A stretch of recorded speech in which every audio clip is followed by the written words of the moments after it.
এত মজাদার পাট শাক ভাজা আগে কখনো খেয়েছেন? একবার এইভাবে বানিয়ে দেখুন, বারবার খেতে মন চাইবে। অল্প কয়েকটি উপকরণে হবে নরম ঝরঝরে আর ভাতের সঙ্গে একদম জমে যাওয়ার মতো। চলুন তাহলে শুরু করা যাক।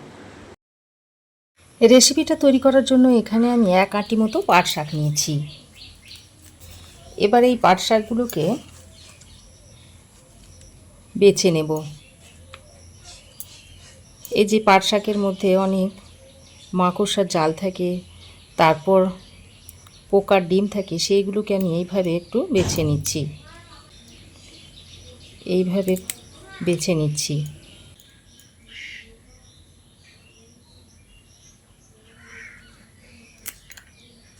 তো শাকটা বেছে নেওয়ার পর পরিষ্কার করে ধুয়ে নিয়েছি। আর শাকের মধ্যে যে পোকা পাতা, শুকনো পাতা, হলুদ পাতা যেগুলো ছিল সেগুলো সব ফেলে দিয়েছি। দিয়ে পরিষ্কার করে শাকটাকে ধুয়ে নিয়েছি। কারণ শাকটা কাটার পর আর ধোয়া যাবে না। কাটার পর যদি শাকটাকে ধোয়া হয় তাহলে শাকের মধ্যে পিচ্ছিল ভাবটা থেকে যাবে। তো এখন আমি এই শাকগুলোকে একটু কেটে ছোট ছোট করে নেব। একটু ছোট ছোট করে এইভাবে কেটে নেব শাকগুলোকে। তো এইরকম একটু ছোট ছোট করে শাকগুলোকে কেটে নিয়েছি। তো দেখুন, ধোয়ার পর শাকগুলোকে আমি মাঝারি সাইজ করে কেটে নিয়েছি। আর ধোয়ার পর জলটা আমি খুব ভালো করে ঝরিয়ে নিয়েছিলাম। এবার আমি এই রেসিপিতে দেওয়ার জন্য নিয়েছি 2টো কাঁচা লঙ্কা, 7-8 কোয়া মতো রসুন নিয়েছি আর একটা পেঁয়াজ নিয়েছি। এগুলোকে আমি একটু কেটে নেব। প্রথমে পেঁয়াজটাকে কেটে নিচ্ছি, সরু সরু করে একটু কেটে নিচ্ছি। এরকম সরু আর একটু লম্বা করে কেটে নিয়েছি পেঁয়াজটাকে। এইভাবে মাঝ বরাবর চিড়ে নিচ্ছি। লঙ্কা দুটোকে এইভাবে চিড়ে নিয়েছি।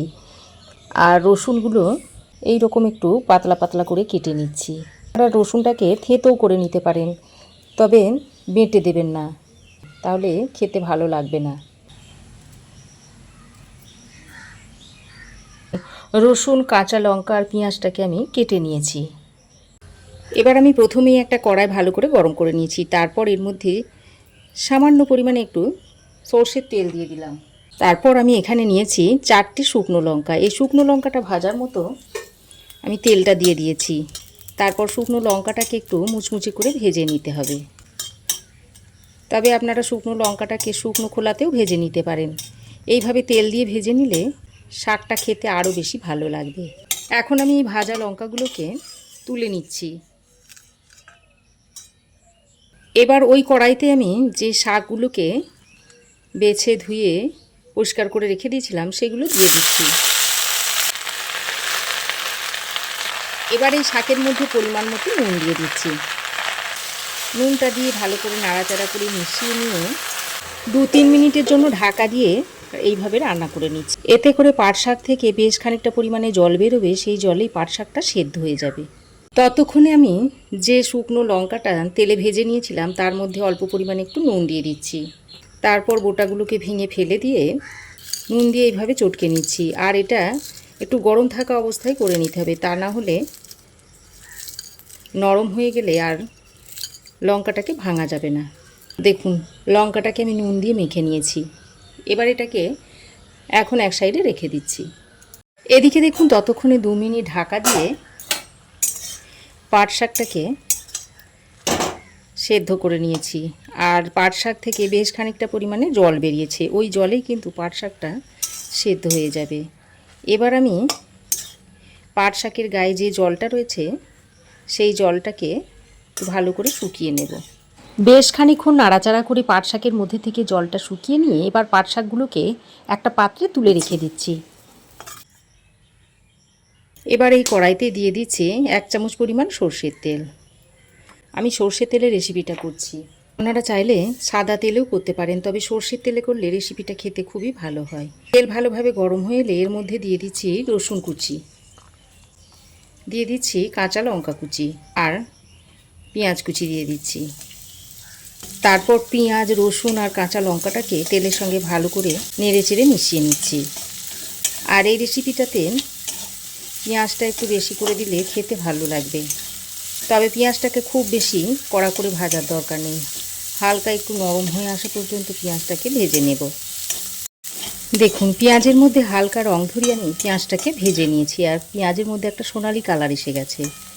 রসুনটাও দেখুন সুন্দর করে ভাজা হয়ে গেছে, রসুনের একটা সুন্দর গন্ধ ছড়াচ্ছে। এবার আমি এই পর্যায়ে সেদ্ধ করা শাকটাকে দিয়ে দিচ্ছি।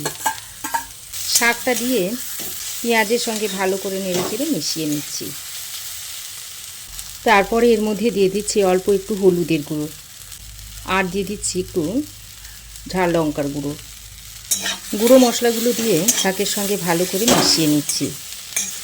পাট শাকের অনেক রেসিপি তো আপনারা খেয়েছেন, এইভাবে একবার পাট শাক ভেজে খেয়ে দেখবেন, আশা করছি আপনাদের ভালো লাগবে। গ্যাসের ফ্লেমটাকে লো টু মিডিয়ামে করে শাকটাকে আমি আরও 3-4 মিনিট মতো এইভাবে নেড়ে চেড়ে ভেজে নিয়েছি। এবার আমি এর মধ্যে অল্প সামান্য পরিমাণে একটু চিনি দিয়ে দিচ্ছি। এইভাবে চিনি দিলে শাকটা খেতে খুবই সুন্দর হবে। আর যে লঙ্কাটা নুন দিয়ে মেখে রেখেছিলাম সেটা দিয়ে দিলাম। তারপর আবারও সব কিছু একসঙ্গে ভালো করে মিশিয়ে নিচ্ছি। তবে আপনারা এই সময় নুনটা চেক করে নেবেন। আমি যে পরিমাণে নুন দিয়েছি তাতে করে আর নুন লাগবে না। চিনি আর লঙ্কাটা দিয়ে আবারও 1-2 মিনিট মতো এইভাবে নেড়েচেড়ে মিশিয়ে নিতে হবে। তো দেখুন আরও 1-2 মিনিট মতো নেড়েচেড়ে মিশিয়ে নিয়েছি, আর শাক ভাজাটা এখন সার্ভ করার জন্য একেবারেই তৈরি হয়ে গেছে। এবার এটা আপনারা গরম গরম ভাতের সঙ্গে সার্ভ করে দিতে পারবেন।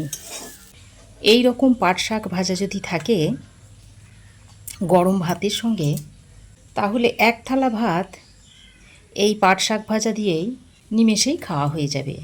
তো আমার এই আজকের পাট শাকের রেসিপি আপনাদের কেমন লাগলো অবশ্যই একটা কমেন্ট করে জানাবেন। ভালো লাগলে একটা লাইক ও শেয়ার করবেন। পাশে থাকা বেল আইকনটাও অবশ্যই প্রেস করে দেবেন। আর আমার চ্যানেলে যদি নতুন হয়ে থাকেন তো প্লিজ চ্যানেলটাকে সাবস্ক্রাইব করার অনুরোধ রইল। আজ এই পর্যন্তই, আবার দেখা হবে নতুন কোনো রেসিপি নিয়ে নেক্সট এপিসোডে। সে পর্যন্ত ভালো থাকবেন, সুস্থ থাকবেন। ধন্যবাদ।